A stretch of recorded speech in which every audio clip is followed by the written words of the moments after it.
We're here today to talk about one of the most important days of Jim's career. It's WrestleMania 9. When you and I first started doing this show, our first episode was about leaving WCW. And this is really where it all gets kicked off for you. I know you had done some behind the scenes stuff and some promotional stuff and some radio stuff, but this is your first WWF broadcast, is it not? Yeah, first public broadcast. The irony of that is before Bobby Heenan and I flew from Stanford, LaGuardia, more specifically, back out to Vegas, we did voiceovers for the shows that would air after WrestleMania.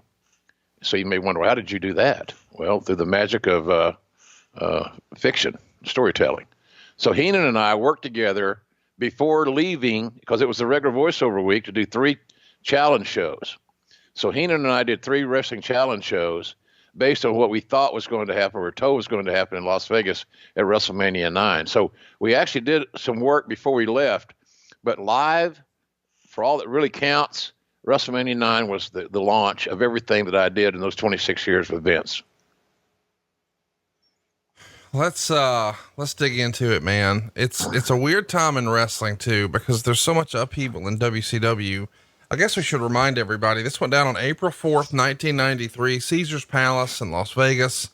It's a first that there's going to be a show like this outdoors for WrestleMania. And it's also your first show in the WWF. Let's sort of reset the stage of how you got here.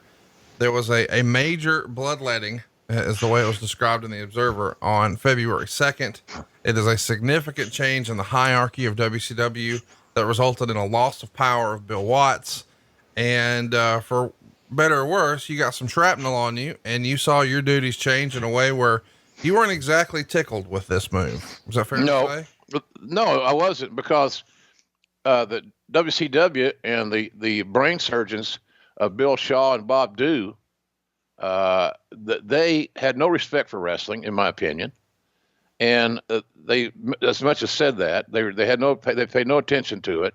They didn't try to learn more about the business and gain product knowledge whatsoever. So it was not they violated their own contract.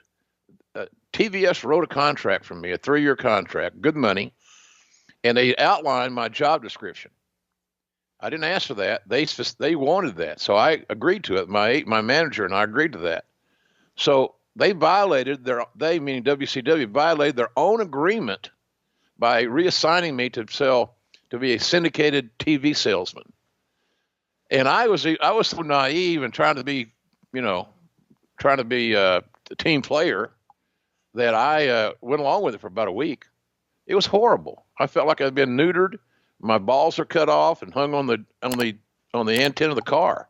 It was horrible. So it was not good. It was a bad way to leave in that respect. But in hindsight, after all the heartbreak and the emotional bullshit and getting that shrapnel from the Cowboy, which is this convenient way for a lot of guys is to avoid confrontation or discussion or communication. Well, Bill, you got too much heat from Bill, so we got to change this thing. So it never came to me like, well, you did this, you did that. It was always about Cowboy. So Cowboy was the villain. Cowboy was the heel. I was, the Man Friday here, and boom, the shit spread everywhere. And when shit starts slinging, you're bound to get a little on you. We should mention, you wrote in your book, when he was gone, I was ostracized. And you go in specifics when you say that Bill Shaw brought you into the office and said that, quote, "Here's your options from here on out. You can take 6 weeks off to let things cool down." And he interrupted him. "I don't want to." And he would continue, "Just hear me out. We'll continue to pay you, and you come back when the bad taste is gone out of this place." But I didn't want to go anywhere. I knew what it would look like if I followed Watts out the door, even short term. So I asked, "What's my other option?" And he said, "Well, you accept a reassignment. You keep your official title as vice president of broadcasting, and you interrupt, but," and he continues, "but you'll be working in syndication sales, traveling nationwide to market WCW to various local TV affiliates across the country. You'll also be working behind the scenes with the announcers on the Sunday WCW show." And he pushed, if you take the 6 weeks, I might be able to get you back on the air when you get back. And you wrote in your book, Shaw knew that was the position I wanted to keep the most. And you asked, how are you going to get me back on the air when Bischoff specifically said he doesn't want me calling the shows? And Shaw replies, you don't have to worry about Bischoff. He works for me. Now, of course, we know how that's going to wind up. You ultimately decide this isn't for you. You resign on February 25th, 1993. Did you ever have a conversation with Bischoff about why he didn't want you on the call? I don't remember that we did, quite honestly. And look, it was so simple. It wasn't a mystery. I didn't need to have confirmation from Eric as to why he didn't want me there. I cast a long shadow there. I was a very important part, at least in my mind, of the administration of WCW since the day it was formed. So he didn't need me there. And if I were in his position, I probably would have done the same thing. You need to clean house. You need to get all the old baggage away, whether that baggage is good, still got use or not. I felt like I still had plenty of use. I think subsequently in the 26 years that followed that in WWE, I proved that on more than one occasion. And it also showed early on that even though Eric got the job, and he did a hell of a job for a good while, no doubt. And I know that he's a part of your podcast family. Every Monday he comes on with a new show, which I try to listen to. I enjoy. There was nothing to talk about. What are we going to talk about? He's going to tell me why he needs to have nobody, quote unquote, looking over his shoulder. He's going to tell me why that JR's people are not going to have JR to talk to or to commiserate with. I knew the reason. I got it.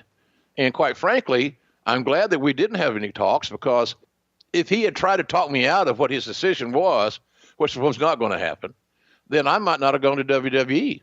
And if I had not gone to WWE in 1993, then a lot of great things in my life would not have occurred.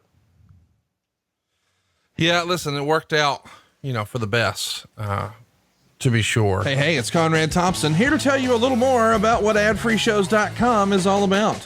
Get early, ad-free access to more than a dozen of your favorite wrestling podcasts every single week, starting at just $9. That's less than 20 cents an episode each month.